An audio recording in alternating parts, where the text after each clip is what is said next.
لا إله إلا الله لا إله إلا الله لا إله. نحمده ونصلي على رسوله الكريم.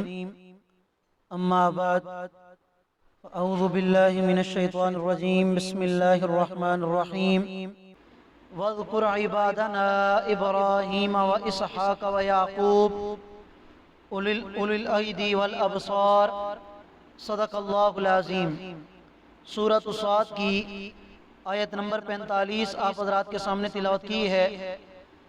آیت کریمہ کا ترجمہ یہ ہے، اللہ رب العالمین ارشاد فرما رہے ہیں، میرا پیغمبر آپ ہمارے بندوں ابراہیم اور اسحاق اور یعقوب کو یاد کیجئے، اولی الایدی والابصار، جو نیکی کرنے والے ہاتھ اور دیکھنے والی آنکھیں رکھتے تھے.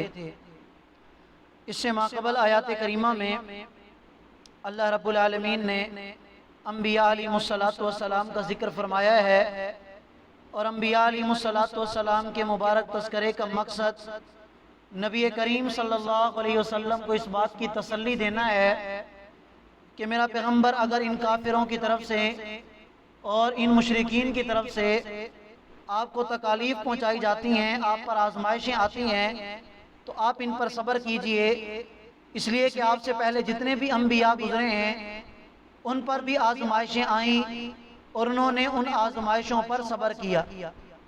آج جو آیت کریمہ آپ حضرات کے سامنے تلاوت کی ہے، ان میں حضرت ابراہیم علیہ السلام اور حضرت اسحاق علیہ السلام اور حضرت یعقوب علیہ السلام کا ذکر کیا جا رہا ہے، اور ان حضرات پر جو آزمائشیں گزریں اور انہوں نے جو صبر کیا، پورے قرآن کریم میں ان کے واقعات موجود ہیں. یہاں جو قابل ذکر بات ہے کہ اللہ رب العالمین نے ارشاد فرمایا اولی الایدی والابصار، کہ یہ حضرات ہاتھ رکھنے والے تھے اور آنکھیں رکھنے والے تھے. کیا مطلب؟ یعنی یہ اپنے ہاتھوں سے نیک اعمال کرتے تھے اور اپنی آنکھوں سے یہ نیک اعمال کرتے تھے. اپنی آنکھوں سے نیک چیز کو دیکھنا، ہاتھوں سے نیک اعمال کرنا، یہ ان کی خاصیت.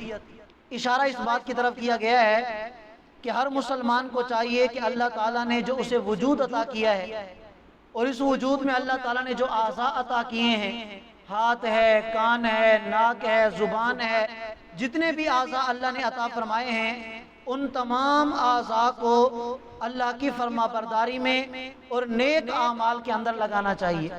فرمایا انا اخلصناہم بخالصۃ ذکر الدار، بے شک ہم نے ان انبیاء کو، ان اپنے بندوں کو خالص اپنے لیے چن لیا تھا، ذکر الدار یعنی آخرت کے ذکر کے لیے، کہ ان لوگوں کو آخرت کے گھر کی بڑی فکر تھی. وَإِنَّهُمْ عِنْدَنَا لَمِنَ الْمُصْطَفَيْنَ الْأَخْيَارِ، اور بے شک یہ سارے کے سارے ہمارے ہاں بڑے ہی بہترین چنے ہوئے بندوں میں سے تھے.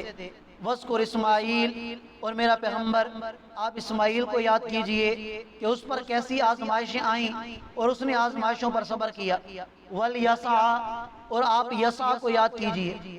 حضرت یسع علیہ السلام کا ذکر پورے قرآن مجید میں دو مقامات پر آیا ہے، ایک سورہ صاد کے اندر اور ایک سورۃ الانعام میں. لیکن پورے قرآن مجید میں اللہ تعالیٰ نے حضرت یسع علیہ السلام کے بارے میں کوئی تفصیل بیان نہیں فرمائی کہ یہ کن کے پاس نبی بنا کر بھیجے گئے تھے اور کہاں ان کی بعثت ہوئی تھی. نہیں، اتنی بات روایات میں آتی ہے کہ یہ حضرت الیاس علیہ السلام کے چچا زاد تھے، اور انہی کے پھر بعد میں خلیفہ بنے، اور پھر ان کو اللہ تعالیٰ نے نبوت عطا فرمائی. وذوالکفل، اور آپ ذوالکفل کو یاد کیجئے. ذوالکفل علیہ السلام، ان کا ذکر بھی قرآن پاک میں دو مقامات پر آیا ہے، ایک سورہ انبیاء کے اندر اور ایک یہاں سورہ صاد کے اندر. ان کی بھی قرآن کریم میں کوئی تفصیل ذکر نہیں کی گئی، یہاں تک کہ بعض حضرات نے تو یہ بھی کہا کہ یہ کوئی نبی نہیں تھے بلکہ یہ اللہ کے ولی تھے. لیکن صحیح بات یہ ہے کہ یہ بھی اللہ کے نبی تھے، کیونکہ جہاں انبیاء کا ذکر چل رہا ہے تو اللہ تعالیٰ نے ان کا بھی ذکر کیا، تو پتہ چلتا ہے کہ یہ بھی انبیاء میں سے تھے. وَكُلٌّ مِّنَ الْأَخْيَارِ، اللہ فرماتے ہیں کہ یہ سارے کے سارے بڑے ہی بہترین بندے تھے. هَذَا ذِكْرٌ، اللہ فرماتے ہیں کہ یہ نصیحت کا پیغام ہے، یعنی جس طرح ان انبیاء علیہ السلام نے آزمائشوں پر صبر کیا، اگر کوئی مسلمان اس طرح آزمائش اللہ کی طرف سے آئے اور وہ اس پر صبر کرتا رہے اللہ کی فرما برداری میں اپنے آپ کو لگائے رکھے تو جس طرح یہ کامیاب ہوئے تو وہ انسان بھی کامیاب ہو سکتا ہے۔ وَإِنَّ لِلْمُتَّقِينَ، اور بے شک پرہیزگار لوگوں کے لیے لحسن مآب، البتہ بہترین ٹھکانہ ہے، اور وہ کون سا؟ جنات عدن، ہمیشہ کے لیے جنات، مفتحۃ لہم الابواب، کہ جن کے دروازے ان کے لیے ہمیشہ کھلے ہوں گے، متکئین فیہا، یہ جنتی لوگ وہاں پر ٹیک لگا کے بیٹھے ہوں گے، یدعون فیہا بفاکہۃ کثیرہ، بہت عمدہ قسم کے اور کثیر تعداد میں یہ میوہ جات کو طلب کریں گے، مانگیں گے، جس میوے کی طلب کریں گے اللہ تعالیٰ انہیں عطا فرما دیں گے۔ وشراب، اور پینے کی چیزیں، وعندہم قاصرات الطرف اطراب، اور ان کے پاس اللہ تعالیٰ کی طرف سے ہم عمر خواتین، ایسی ہم عمر خواتین کہ جن کی نظریں اپنے شوہروں پر مرکوز ہوں گی، یعنی حوریں اللہ تعالیٰ کی طرف سے عطا کی جائیں گی۔ ھذا ما توعدون، اللہ فرماتے ہیں کہ یہ وہ انعامات ہیں کہ جن کا تم سے وعدہ کیا گیا ہے لیوم الحساب، قیامت والے دن میں۔ ان ھذا لرزقنا، بے شک یہ تو ہمارا عطا کردہ رزق ہوگا، ما لہ من نفاد، کہ جو کبھی بھی ختم نہیں ہوگا۔ اللہ تعالیٰ ہم سب کو سمجھنے اور عمل کرنے کی توفیق عطا فرمائے۔ جزاکم اللہ۔